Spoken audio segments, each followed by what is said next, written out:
자, 우리 하나님 말씀은 요한복음 19장입니다.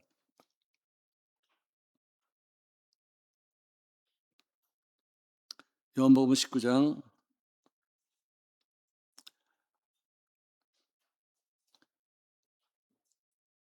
9절부터 볼까요? 다시 관정에 들어가서 예수께 말하되 너는 어디로부터냐 하되 예수께서 대답하여 주지 아니하시는지라. 빌라도가 이르되 내게 말하지 아니하느냐 내가 너를 놓을 고난도 있고 십자가에 못 박을 고난도 있는 줄 알지 못하느냐. 예수께서 대답하시되 위에서 주지 아니하셨더라면 나를 해할 권한이 없었으리니 그러므로 나를 너에게 넘겨준 자의 죄는 더 크다 하시리라. 네, 여기까지만 읽겠습니다. 빌라도가 예수님을 죽일 수도 있고 살릴 수도 있는 권한을 갖고서 재판을 하고 있는 재판하는 사람들 중에 우두머리가 되어져 있습니다. 근데 이 재판장을 유대인들이 신뢰하지 않았어요. 왜? 빌라도가 보기에 예수님은 잘못하는 것이 없어요. 심판받을 만한 죄를 지은 적이 없어요. 특별히 십자가에 못 박혀 죽일 만한 어떤 그런 엄한 그런 죄를 지은 적이 없기 때문에 그는 양심상 총독으로서의 어떤 올바른 어떤 재판을 해야 되겠다는 어떤 그런 마음을 갖고서 예수님을 죽이지 않고 살리려고 부단히 노력을 했습니다. 그럴 때마다 유대인들이 나타나서 그 사람을 왜 죽이려고 들지 않느냐. 그 사람은 죄를 지었다. 그 죄 중에서 하나님 욕한 죄다. 신성 모독의 죄를 지었다. 자기가 하나님이라고 그랬다. 안식을 갖다 지키지 못했다. 안식일 날 사람들을 살리는 데 쓰임받았다고 하지만 그는 안식일을 범한 것이 되지 않겠느냐. 여러 가지 죄목을 걸어서 그를 죽이려고 부단히 애를 쓰고 있었습니다. 자, 이렇게 유대인들은 재판장에 대한 신뢰도를 갖고 있지 않았기 때문에 항상 빌라도를 밀어붙이고 욕하고 협박하고 우회적으로 또 이렇게 어떤 다른 압력을 넣고 막 그랬었어요. 그래서 빌라도는 항상 마음이 흔들렸습니다. 내가 보기에는 죄인인데 이 사람들은 죽이려고 들지? 내 보기에는 죽을 만한 어떤 일을 잘못한 것이 없는데 이 사람들은 어떻게 지들을 원하는 아니 안식일 좀 지키지 않은 것이 뭐 이렇게 죽을 만한 일인가?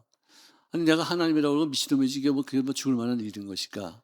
안식일날 병을 고쳐서 그게 뭐 이렇게 잘못된 일인가? 왜 이 사람들이 이렇게 죽이려고 들지? 그 사람들에게는 유대인들에게는 고정관념 중에 하나님의 이름을 욕되게 하는 자를 가만두지 못한다, 죽여야 된다 하는 어떤 그런 굉장히 깊은 고정관념이 있었어요.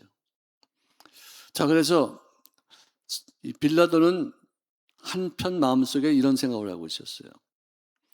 이 사람은 죄를 짓지 않은 사람으로서 내가 덤탱이를 씌워서 십자가에 못 박여 죽일 수 있는 어떤 그런 상이 되지 않는데 이 유대인들이 이렇게 정말 밀어붙여가지고 내가 이 사람을 사형시키는 데까지 넘겨준다면은 그것으로 끝나면 좋겠는데 만약에 정말로 이 사람이 하나님의 아들인데 내가 그 사람을 사형받게끔 했다면 나는 어떻게 될 것인가 이러면서 고민하지 않을 수가 없었어요.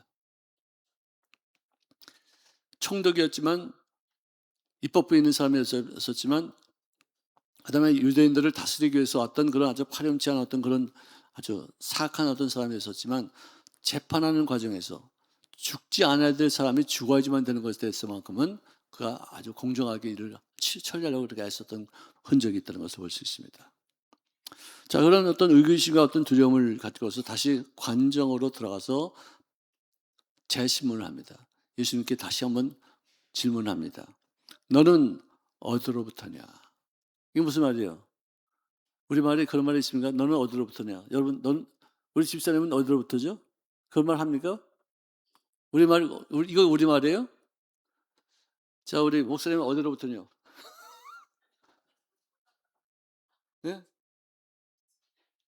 우리 이진영 목사님 어디로부터입니까? 그게 무슨 말이에요? 네? 이제 우리가 쓰지 않는 말이에요. 근데 그걸 갖다가 영어로 보면은 Where are you from? 이란 말을 써요. Where are you from? 네 고향이 어디냐? 너희 근본이 어디냐? 네가 어디 출신이야?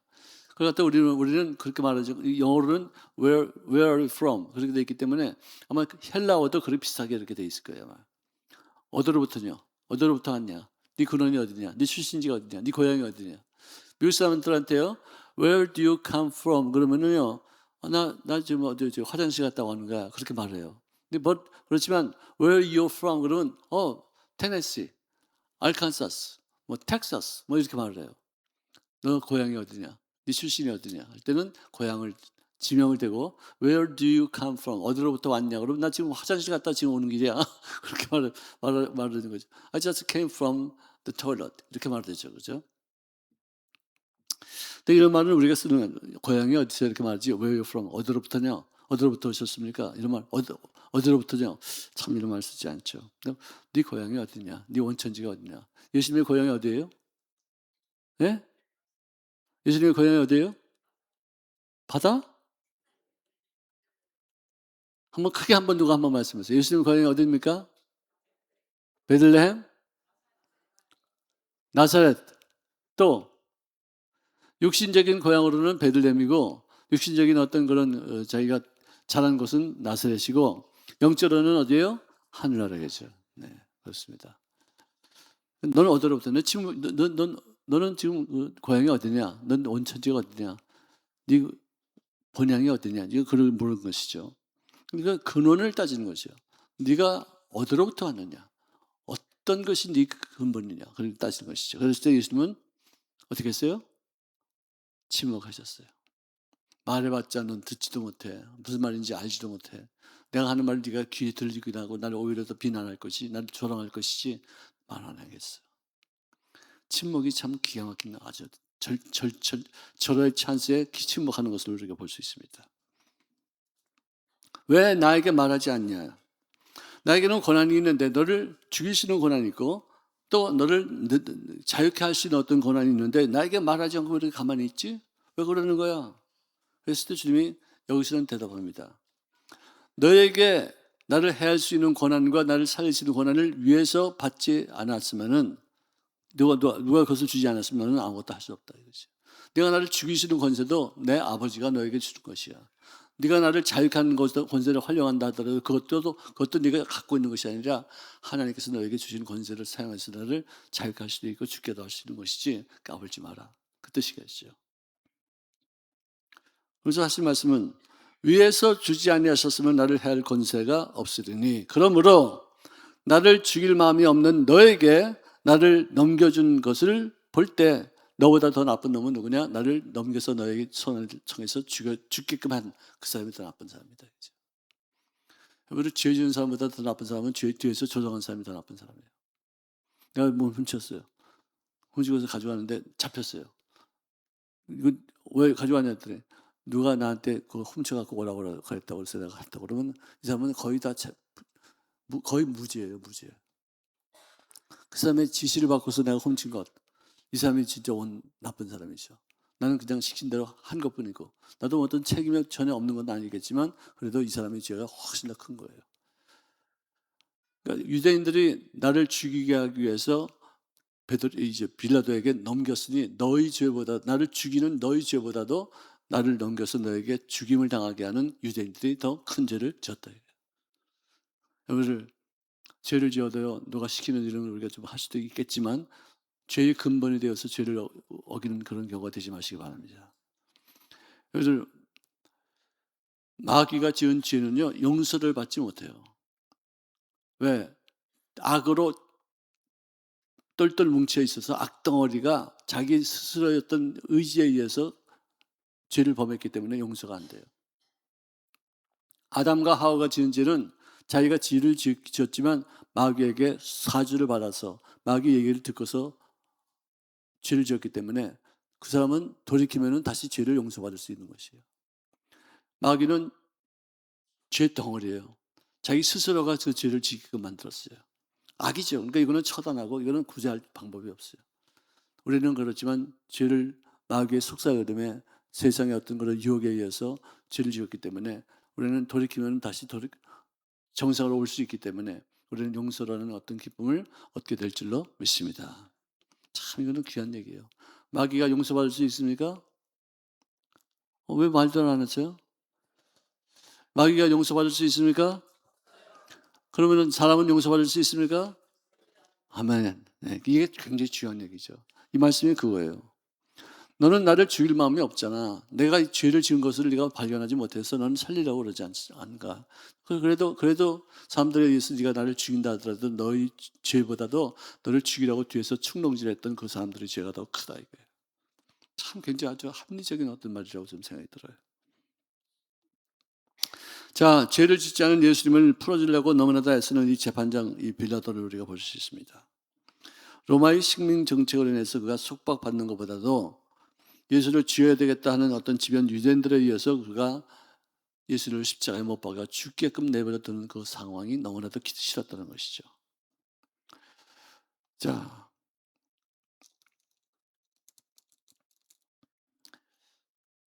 12절부터 보시겠습니다. 이러함으로 빌라도가 예수를 놓으려고 힘썼으나 유대인들이 소리질러 이르되 이 사람을 놓으면 가이사의 충신이 아니나이다. 무릇 자기를 왕이라고 하는 자는 가이사를 반역하는 가신이다. 참 악착같이 집요하게 아주 조금도 양보하지 않고서 예수를 죽이려고 별것을 다 갖다 들먹거리는 거예요. 이 사람을 석방하면은 가이사의 충신이 아니다. 왜? 이 사람이 왕이라고 그랬어. 그럼 가이사하고 같은 레벨이야. 언제든지 가이사를 내쫓고서 자기가 왕이 될 수 있는 사람이라고 자기 스스로 그렇게 말하고 있어. 그러니 이 사람을 살려줘? 그러면 가이사에게 반항하고 가이사의 어떤 정권을 탈취할 수 있는 사람을 살려주지 않고, 아니, 없애지 않고 살려줬다는 그런 제목이 더 큰 거 아니냐. 그것으로 이렇게 아주 그냥 일들을 만들어가는 것을 볼 수 있습니다. 자, 자기가 스스로 왕이라고 하는 그 자가 왕으로 지금 쓰임받고 있는 가이사를 대해서 어떤 자리를 빼앗으려고 하는 그것이 잘못된 것이다 이거죠. 그러니까 여러분들 확증 편향이라는 거 뭔지 아세요? 어느 누구에나 그것이 있어요.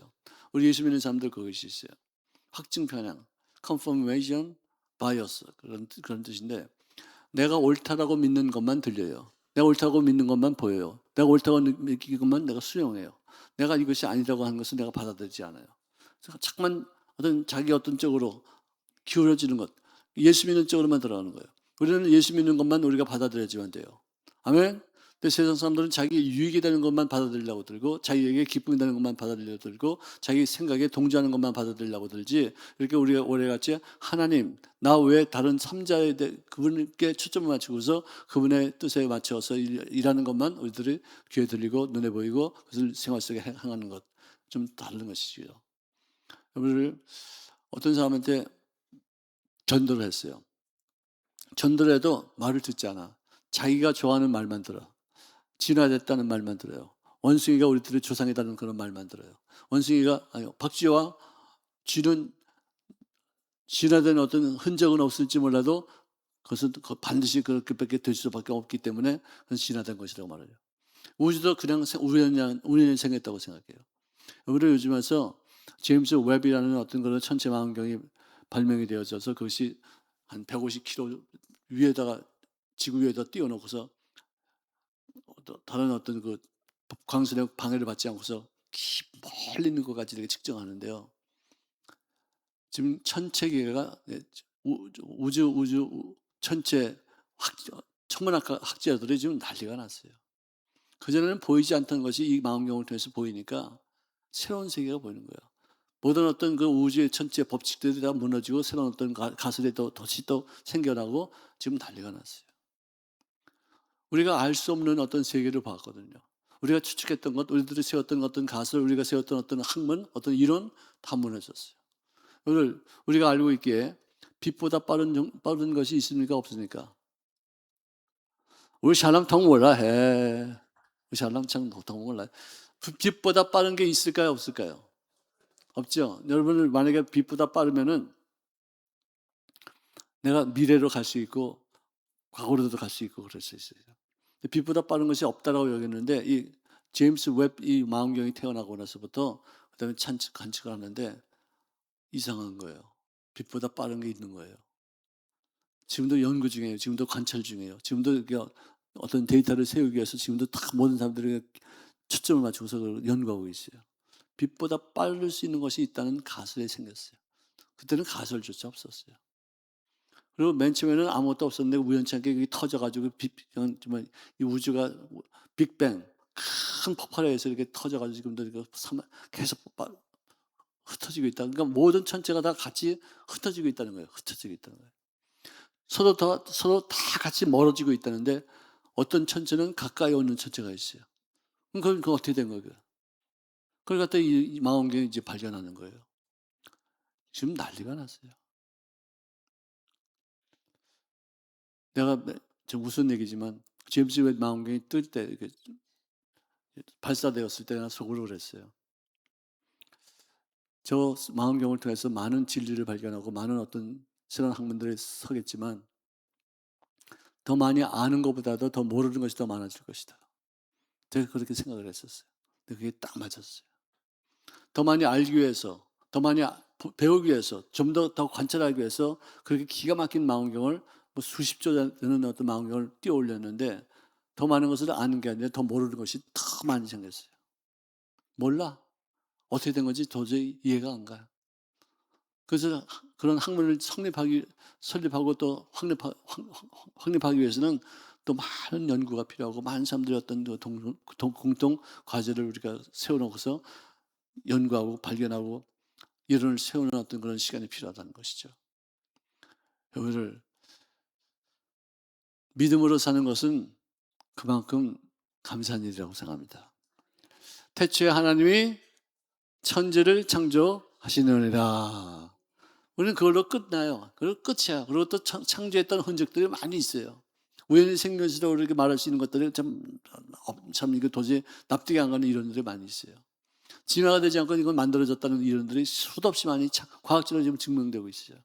그 사람들은 그걸 믿지 못해요.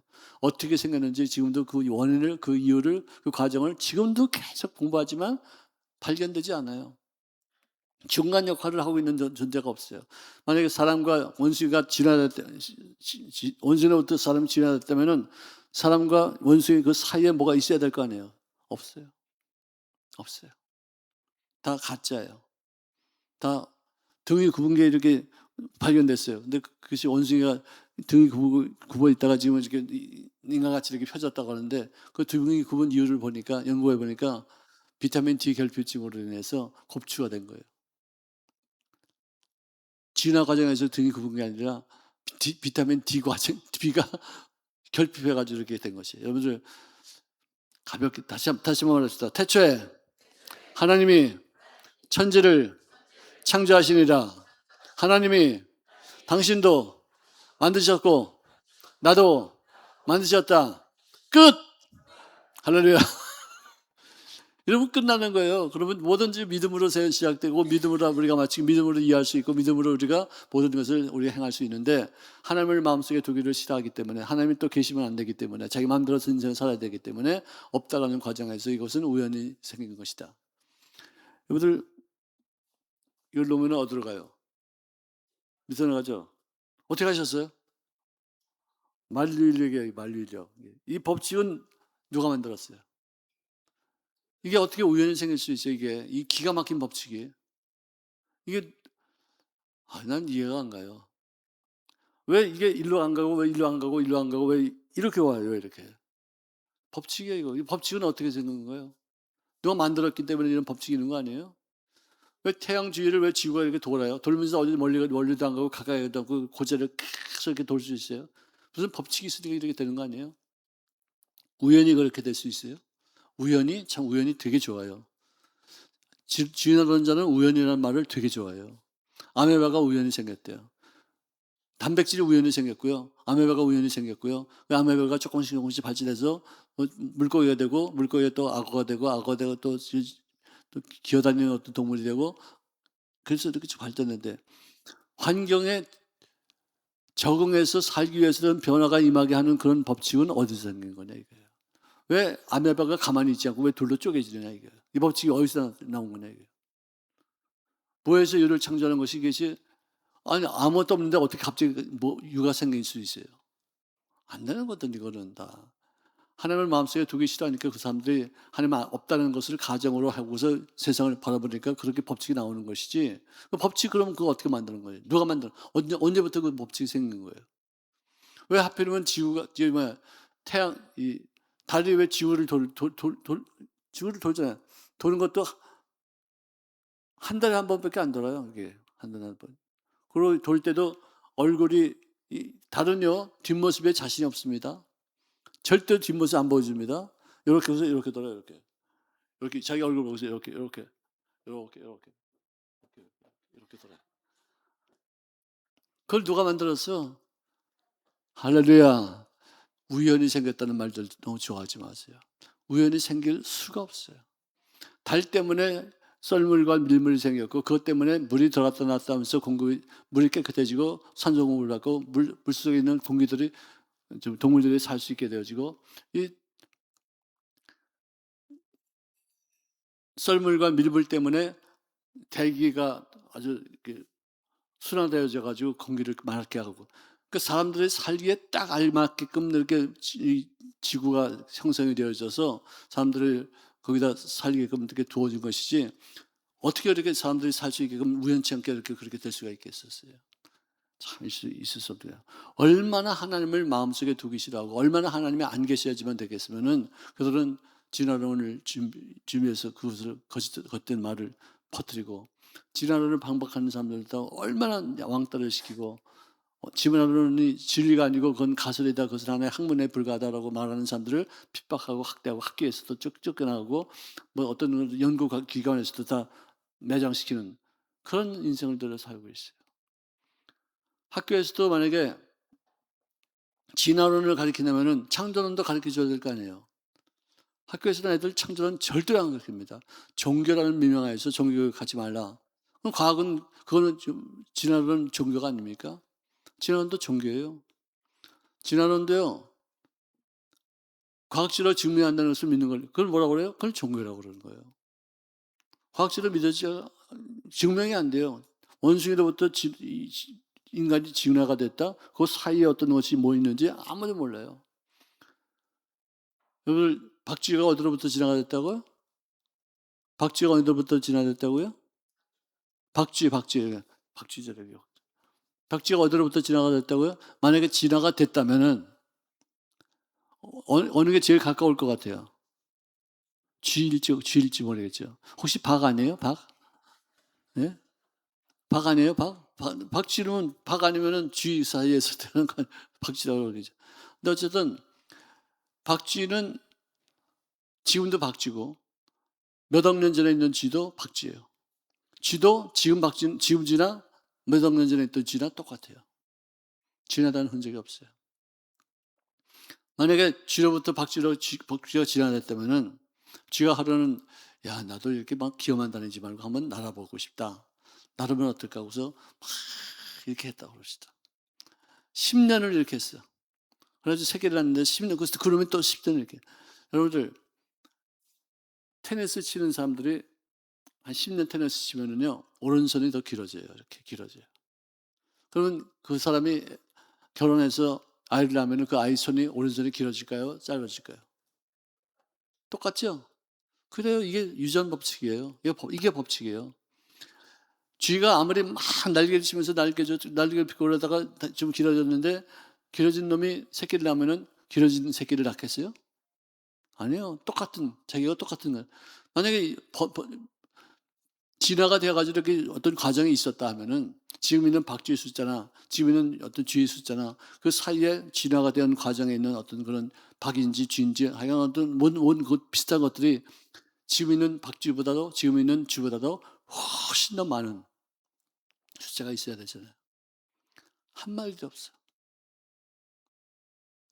수만 년 전, 수천만 년 전에 있었던 벌레가 그게 호박에 송진에 갇혀가지고 호박이 되지 않습니까? 호박이 갇혀 있는데 그놈이나 지금 우리가 보이는 곤충이나 똑같다니까. 진화된 흔적이 없다니까요. 여러분들 진짜 잘 오셨습니다. 교회 잘 다니셨습니다. 비진리를 믿지 않으시고 여러분들은 진리를 믿고 있기 때문에 더욱더 환영합니다. 축하합니다. 영원한 생명을 얻은 줄로 믿습니다. 하나님을 인정하는 사람들, 천국이 있다는 것을 믿는 사람들, 죽은 다음에 천국이 있기 때문에 주님께서 있다라고 말씀하셨지 없었다면 없다라고 말했을 것이다라고 말씀하셨지 않습니까?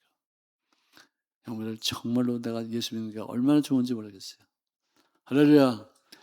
자, 옆에 분에게서 인사하세요. 당신이 예수 믿으니 참 천만다행입니다.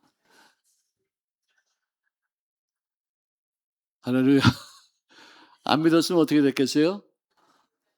지금쯤은 뭐 개나 돼지나 뭐 파리나 뭐 모기나 똑같은 인생이다. 살다 죽는 건 끝이지 뭐. 이러고서는 허랑방탕 인생을 살 수 있었을 거 아니겠습니까? 정말 감사합니다. 할렐루야. 자, 무릇 자기를 왕이라는 자가 가이사를 반역하는 것이 아니겠습니까? 빌라도가 이 말을 듣고서 예수를 끌고 나가서 돌을 깐 즉 히브리 말로는 가바다라고 하는 곳에 있는 그 재판석에 앉아 있게 되었더라고 기록합니다. 자기가 재판장이라는 어떤 그런 권리를 과시하기 위해서 그런 법정에 넓적한 돌이 깔린 그런 재판장에 앉게 되었어요. 로마 총독의 권위와 법적 정당성을 보여주는 어떤 공개적인 어떤 법정으로 그가 나갔습니다. 정치적으로 또 종교적으로 상징성 있는 그런 장소였기 때문에 그가 말하기를, 보라, 이 사람을 내가 신문해 봐도 아무런 죄를 지은 적이 없는데 너희들이 왕이라고 말했다고 해서 죽인다고 그러니까 내가 다시 한번 말하겠다. 자, 너희들이 죽이고자 하는 사람이 바로 저 사람이 너희들이 왕이라고 하는 말을 한 사람이로다. 봐라, 너희 왕이로다. 그러니까 사람들이 이 말을 듣고서 소리를 지르되, 없이 하소서, 없이 하소서, 그를 십자가에 못 박게 하소서. 빌라도가 말하기를, 내가 너희 왕을 십자가에 못 박으랴? 대장들에 대답하되, 가이사 외에는 우리에게 어떤 왕도 없나이다 하니, 이에 예수를 십자가에 못 박도록 그들에게 넘겨주었더라고 기록합니다. 없이 하소서, 없이 하소서, 그 말의 뜻이 뭐예요? 예? 죽여달라는 얘기죠. 우리 한국말에도 저 사람도 없이 하소서, 그 말 안 하잖아요. 그 옛날 말을 번역을 좀 이렇게 하는 과정인데, 요즘은 이런 말도 좀 현대어로 좀 바꿨으면 좋겠어요. 자, 그를 십자가에 못 박게 하소서. 내가 너희 왕을 십자가에 못 박으랴. 가이사 외에는 우리에게 왕이 없나이다. 그런 얘기를 듣고 나서야 빌라도가 그를 십자가에 못 박혀 죽게 하도록 허락해서 보냈습니다. 우리 민주주의는 다수주의입니다. 다수결을 원칙으로 하는 그런 주의입니다. 근데 민주주의의 어떤 가장 큰 약점은 다수결에 의해서 어떤 일들이 결정된다는 것이 잘못될 수도 있다는 것이죠. 많은 사람들이 좋아해서, 많은 사람들이 찬성해서 어떤 다수결에 의해서 이렇게 어떤 일이 뽑혔다 할지라도 그 다수가 어떤 사람들의 선동에 의해서, 어떤 사람들의 비밀에 이루는 어떤 계략에 의해서 어떤 그런 다수결을 형성해서 어떤 일들을 결정한다면은 정말 큰 낭패와 실패가 되지 않겠는가 것이죠. 왜? 다수의 많은 군중은요, 분별력 없이 쉽게 선동될 수가 있어요. 다수의 의견을 택해야지만 할 그런 민주주의의 약점이 뭐냐? 군중들이 잘못된 일들을 선택해도 그들이 숫자가 많았기 때문에 그 일을 따를 수밖에 없는 그런 상황이 올 때가 있어요. 우리 대한민국에서 대통령들이 많이 탄생했죠. 좋은 대통령도 있었지만 또 나쁜 대통령도 있었어요. 대부분이 다 사람들이 이 사람이 좋다 싶어서, 이 사람이 대통령 되면 좋겠다 싶어서, 그래서 민주주의 투표에서 어떤 대통령이 된 사람들이 대부분이 많아요. 독재하는 사람 몇 사람 빼놓고 그렇죠. 근데 그 사람들이 다수에 의해서 뽑혔는데 결국 어떻게 됐어요? 별로 좋지 않은 그런 경우도 생길 수 있었죠. 다수가 다 진리가 아니에요. 다수가 다 맞는 게 아니에요. 다수가 오히려 더 횡포 부려서 잘못된 것을 추구할 때도 있다는 것을 우리가 알아야 돼요. 그래서 민주주의의 어떤 나라에서 우리가 삶을 사는 사람들은요, 책임감이 있어야 돼요. 우리가 다수 의결에 의해서 우리가 사람을 하나 뽑았다 할지라도 잘못 뽑을 수도 있다. 정말로 명확하게 우리들이 모든 것을 정확히 판단하고서 이성적으로 우리가 이런 사람이다, 저런 사람이다 평가한 다음에 우리가 뽑아야지, 충동하고 선동하고, 와, 이 사람들 봐라, 어떻게 했다 저떻게 했다고 막 사람들이 어떤 미혹하게 하는 사람들에 의해서 다수결을 주장한다면은 잘못된 경우가 있을 수 있다는 것이죠.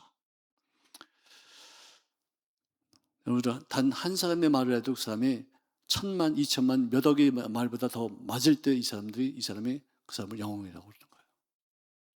그 사람이 정말 진리라고 말하는 것이에요. 예수님은요, 혼자서 싸워가지고 이 많은 사람들과 더불어 겨뤘지만 그분만이 홀로 부활하셨지 다른 사람들은 부활하지 못했기 때문에 예수님의 최종의 승리자가 된 줄로 믿습니다. 그래서 우리가 예수님을 따르는 이유가 그거예요. 예수님은 홀로 싸웠지만 진리였기 때문에, 홀로 계셨지만 그분이 유일한 길이었기 때문에, 홀로 계셨지만 유일한 영생을 주시는 생명이 되었기 때문에, 할렐루야. 그분 외로는 아버지께로 갈 자가 없다는 것이죠. 한 사람이지만 그 한 사람이 수십억의 인구를 대신해서 진리라고 말할 수 있다는 것입니다. 자, 그래서 이제 결국은 십자가에 넘겨져서 예수님이 십자가에 못 박혀 죽임을 당했습니다.